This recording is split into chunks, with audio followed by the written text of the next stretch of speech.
Cherie Hanson here today. Today I wanted to share with you a thought that was coming to me as I was working my way through with my teacher's YouTube. I go on YouTube to do meditations with those who are far more advanced than I am. You know, it's like I come to them with a humble heart saying, show me the way. Give me the wisdom and the strength to become more of who I was meant to be. And I was thinking about mirrors again. I was thinking about, I think we all see that moment in Harry Potter where he stands in front of the mirror. And I think about how all day long we are assessing ourselves based on our own concept of who we are. And how did that concept get laid down? Well, that concept got laid down by our family of origin, by our cohort. I mean, if you're going to be 80, as I am very soon, you're going to have a different world mirrored back to you than if you're a 20-year-old or a 5-year-old. Also, we have our DNA inherited trauma that we carry around in every one of our cells. Think about that. That's a lot of trauma. And so when we stand in front of the mirror, we come to a place where we need to understand that what we're seeing is simply reflection projections of all those things that are surrounding us. How do we get a clear view is the question. And the only way to get a really clear view is to get into a place of deep calm and grounding. So if I'm using breath work, if I am meditating, what happens is I open up inside. I can feel it. It's like a renovation. Somebody came in, those beach house renovations where they come in and they go like, yeah, it's just too small. I got to knock down this wall and that wall. And after you get the walls all knocked down, light's coming in and there's space and air and it's just calmer. So breath work is very, very important when we're in a time of renovation, of struggle, of reconstruction, of old systems falling in.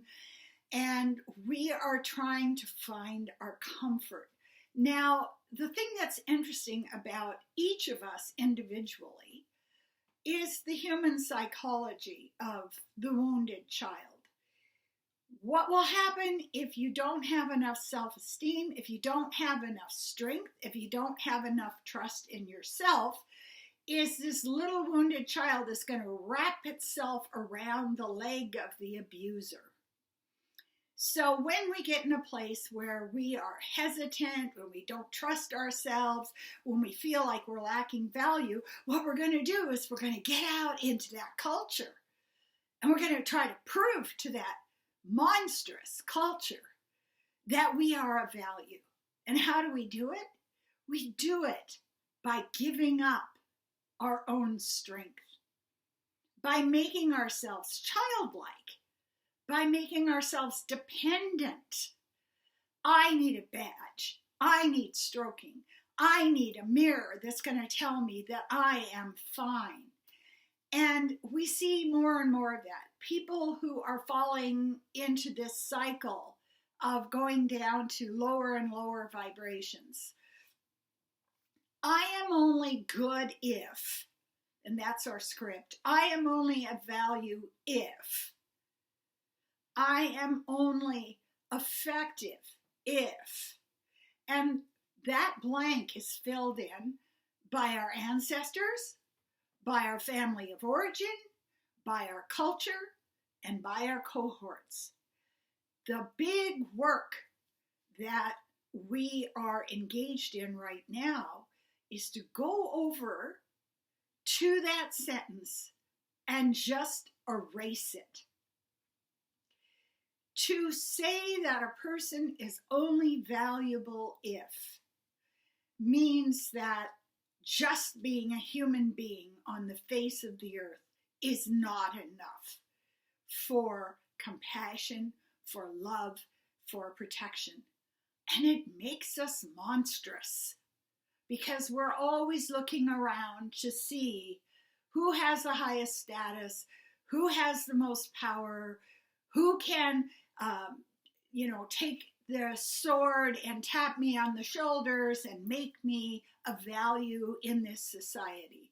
And so we end up spending our entire lives chasing after that image we want in our mirror. And the image is very simple.